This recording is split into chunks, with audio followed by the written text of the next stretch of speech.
We live in a world where screens are everywhere, on our walls, in our pockets, even in our children's hands. Technology is marketed to us as a tool for convenience, connection, and creativity. But here's the irony. The very people who create this technology, Silicon Valley's most powerful tech founders and developers, are keeping it far away from their own children.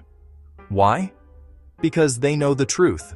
They know that technology isn't neutral, and they understand better than anyone else the psychological manipulation, addictive design, and developmental risks baked into the digital platforms we consume daily. Welcome to Honest Healthline.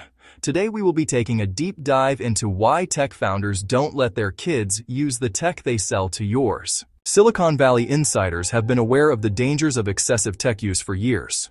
While they design apps that are engineered to hook users, especially young ones, they send their own children to tech-free schools and impose strict screen time rules at home. Let's start with the facts. Steve Jobs, the co-founder of Apple and the man behind the iPad, shocked a New York Times journalist in 2010 when asked if his kids liked the new iPad. His response: "They haven't used it.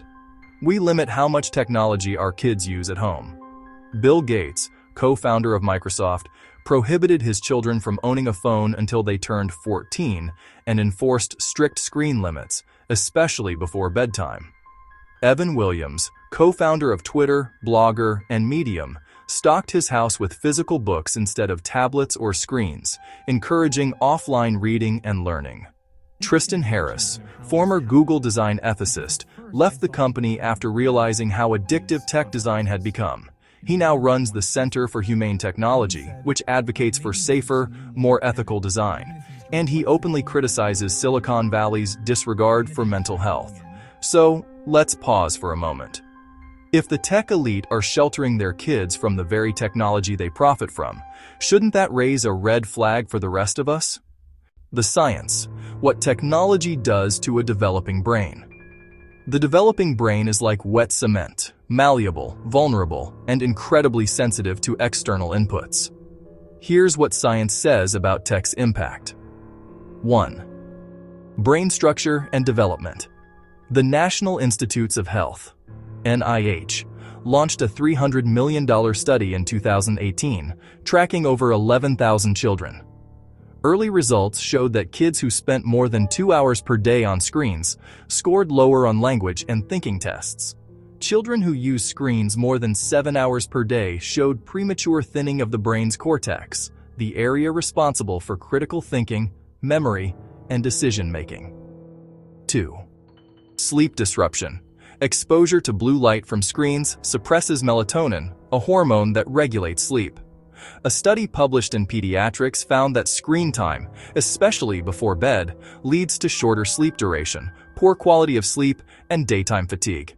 Chronic sleep deprivation in children is linked to impaired learning, mood disorders, and weakened immune systems. 3. Increased risk of anxiety and depression. Jean Twenge, author of iGen, analyzed national mental health trends and found that teens who spend 5+ hours a day on screens are 71% more likely to have at least one suicide risk factor than those with only 1 hour of daily use. The constant stream of social media validation, likes, shares, comments, conditions young brains to become dopamine dependent, leading to anxiety, low self-worth, and even addiction. 4.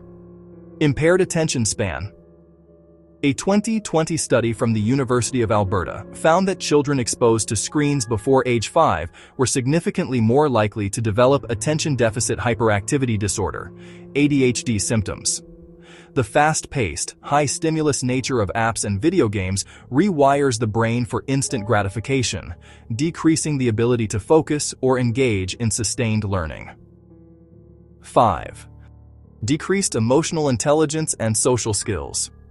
Psychologists have warned that increased screen time limits face-to-face interaction, which is critical for learning empathy, tone of voice, eye contact, and body language.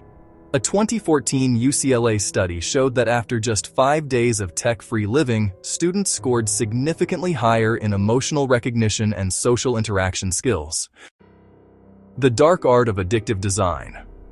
Silicon Valley doesn't just create tech, they design addictive ecosystems. Infinite Scroll, pioneered by former Google engineer Oz Raskin, was designed to keep users consuming endlessly. Push notifications and variable rewards mimic the same reward patterns used in slot machines. App designers use behavioral psychology, especially from B.F. Skinner's operant conditioning theories, to create dopamine-driven habits. These aren't accidents. They're engineered to keep you and your children hooked. That's why former Facebook president Sean Parker admitted, "We knew something was wrong. God only knows what it's doing to our children's brains." The education loophole: tech-free schools for tech elites. Silicon Valley's elite often send their children to Waldorf or Montessori schools, which emphasize hands-on learning, physical play over digital interaction, real-world problem-solving, and creativity. Minimal to no screen exposure in early childhood.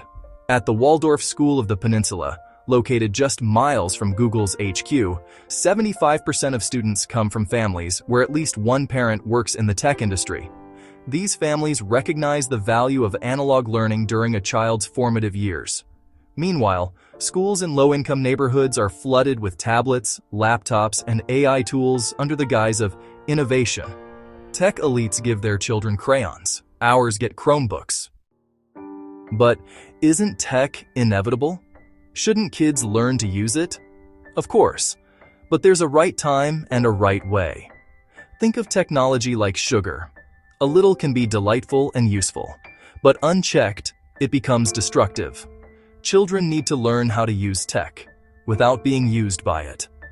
Let's not confuse exposure with addiction. Kids shouldn't be digital guinea pigs. Practical steps to protect your kids and yourself. You don't need to throw your devices in a lake, but you do need to be intentional. Here's how. 1. Delay device ownership. Don't rush into giving kids phones. Wait until 14-16. Consider dumb phones with calling only. 2. Create tech-free zones. No devices at the dinner table, in bedrooms, or during family time. 3. Use parental controls and screen limits tools like Apple Screen Time, Bark, or Google Family Link can help set healthy limits. 4. Encourage offline activities. Sports, outdoor play, music, reading, puzzles, or art. Anything that fosters imagination and real-world learning. 5. Model the behavior kids. Watch what you do. If you're constantly glued to your phone, they will be too. So ask yourself, if the creators don't let their kids use it, why are we? This isn't paranoia. This is precaution backed by data. It's time to question what we're told is normal. If the engineers of big tech know their own tools are too powerful, too addictive, and too damaging for their kids, shouldn't we think twice before handing it to ours? Tech is not going away, but how we use it and how we let it shape our children is entirely up to us. Technology isn't inherently evil, but its misuse can be. Just like we don't let kids drive cars, drink alcohol, or handle dangerous tools until they're ready, we need to treat technology with the same caution and responsibility. The next time your child asks for a new app, tablet, or smartphone, think about what the tech creators are doing with their own families. Thanks for watching. If you found this video helpful, don't forget to like, share, and subscribe for more. On your journey towards honest health, may you discover a life enriched with wellness and prosperity. Keep learning, stay healthy, and remember, let's be honest about health.